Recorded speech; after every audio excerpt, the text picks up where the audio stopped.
Welcome to Tanvi cooking. Hi friends, welcome back to my channel. இன்றைக்கி நம்ம என்ன பார்க்க போகிறோம் அப்படின்னா ப்ரொக்கோலி குழம்புங்க. சூப்பராக இருக்கும். சப்பாத்திக்கு, சாப்பாட்டுக்கு, இட்லிக்கு ஒரு அருமையான ஒரு குழம்புங்க. ப்ரொக்கோலி சூப்பராக இருக்கும். ஒரு டைம் வாங்கி செஞ்சு பாருங்கள்.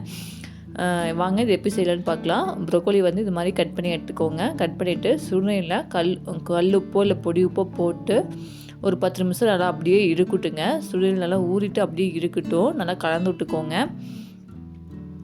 அதுக்கப்புறம் அப்படியே இருக்கட்டும். அதுக்கப்புறம் ஒரு மசாலா அரைச்சி எடுத்துக்கலாங்க. நம்ம 2 டேபிள் ஸ்பூன் கடலை எண்ணெய் சேர்த்துக்கலாம். 2 பிரிஞ்சி இலை, ஒரு அன்னாச்சி பூ, ஒரு துண்டு பட்டை, 2 கிராம்பு, 2 ஏலக்காய் சேர்த்துட்டு நல்லா பொரிஞ்சு வந்ததுக்கப்புறம் ஒரு 50 கிராம் சின்ன வெங்காயம் நம்ம சேர்த்திக்கலாங்க. ஒரு 2 ஸ்லைஸ் இஞ்சி, ஒரு 5-6 பல் பூண்டு நல்லா வதக்கி விட்டுக்கலாங்க. ஒரு கைப்பிடி அளவு கருவேப்பிலை, காரத்துக்கு ஏற்ற மாதிரி வரமிளகாய், 1/2 டீஸ்பூன் அளவு மிளகு, 1/2 டீஸ்பூன் சீரகம் சேர்த்துட்டு நல்லா வதக்கி விட்டுக்கலாங்க. இப்போ நல்லா வெங்காயம் வந்து நல்லா பொன்னிறமாக நல்லா வதங்கி வரட்டும். இப்போ இந்த அளவுக்கு வெங்காயம் நல்லா வதங்கி வந்துருச்சு. இப்போது ஒரே ஒரு தக்காளி பழம் நம்ம சேர்த்திக்கலாங்க. தக்காளி நல்லா வதங்கி வரட்டும். அதில் 1/2 ஸ்பூன் அளவு சோம்பு சேர்த்திக்கலாம். 1/2 ஸ்பூன் சோம்பு சேர்த்திட்டு நல்லா கலக்கி விட்டுக்கலாங்க. இப்போ தக்காளி நல்லா வதங்கி வந்ததுக்கப்புறம் 3 ஸ்பூன் கொத்தமல்லி பொடி சேர்த்திக்கலாங்க. வெறும் கொத்தமல்லி பொடி 3 ஸ்பூன் நம்ம சேர்த்திக்கலாம். அடுப்பு ஆஃப் பண்ணிடுங்க. அடுப்பு ஆஃப் பண்ணிவிட்டு நல்லா ஆறட்டும். ஆனதுக்கப்புறம் மிக்ஸி ஜாரில் போட்டு நல்லா பேஸ்ட் மாதிரி அரைச்சி எடுத்து வந்துக்கலாம்.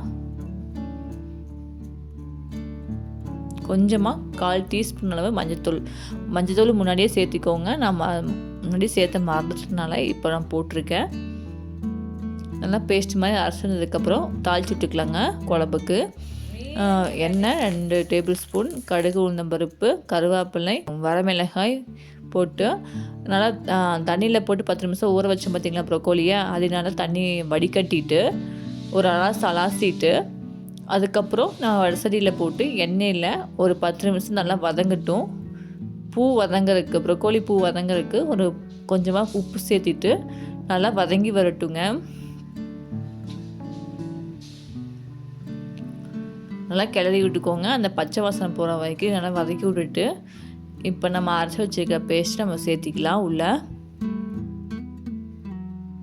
குழம்பு திக்னஸ் கொடுக்கும். அதனால் நம்ம வந்து தண்ணி கொஞ்சம் கூடுதலாகவே சேர்த்திக்கலாங்க. ஒரு 5 கிளாஸ் தண்ணி சேர்த்திக்கோங்க. நல்லா கலந்து விட்டுக்கோங்க. குழம்புக்கு நல்லா கொதிச்சு வந்தால் தான் டேஸ்ட்டு கொடுக்கும். இப்போ பாருங்கள், இந்த அளவுக்கு குழம்பு திக்னஸ் இருக்குது. இது மாதிரி மசாலா அரைச்சி ஊற்றி பாருங்கள். குழம்போட டேஸ்ட்டே செமையாக இருக்கும். போட்டு உப்பு கரெக்டாக இருக்குதான்னு செக் பண்ணிக்கோங்க. உப்பு பத்தலை அப்படின்னா மறுபடியும் சேர்த்திக்கோங்க. அவ்வளோதான். இது நல்லா கொதிச்சு வரட்டுங்க. இப்போ நம்ம கொதிச்சு வர டைமில் ஒரு 5-6 பல் முந்திரி வந்து சுடுதண்ணியில் ஊற வச்சுருந்தேன். அதை பேஸ்ட் மாதிரி அரைச்சி அதை நம்ம சேர்த்திக்கலாம் உள்ள. இப்போ நல்லா குழம்பு நல்லா கொதிச்சு வரட்டும். இப்போ பாருங்கள், இந்தளவுக்கு கொதிச்சு சுண்டிருச்சு குழம்பு. இதில் கடைசியில் தீ சிம்மில் வச்சுக்கோங்க. தேங்காய் பால் 1 கப்பு நம்ம சேர்த்திக்கிறோம். ஒரு 2 நிமிஷம் இருக்கட்டும் சிம்லேயே. ஹை ஃப்ளேமில் வச்சிங்க அப்படின்னா தேங்காய் பால் வந்து திரியாக போயிடும். அது திரிஞ்ச மாதிரி ஆயிடும். நல்லா இருக்காது டேஸ்ட்டு. சிம்லேயே வச்சுட்டு கொத்தமல்லி தழை போட்டு அடுப்பு ஆஃப் பண்ணிடுங்க. அவ்வளோதான், ப்ரொக்கோலி குழம்பு சூப்பராக ரெடி ஆயிடுச்சுங்க. இது சப்பாத்திக்கு, இட்லிக்கு, சுட சுட சாப்பாட்டுக்கும் அவ்வளோ அருமையாக இருக்கும். செஞ்சு பாருங்கள். ஒரு டைம் நீங்கள் செஞ்சு பார்த்தீங்கன்னா ப்ரொக்கோலி வாங்காமல் இருக்க மாட்டீங்க.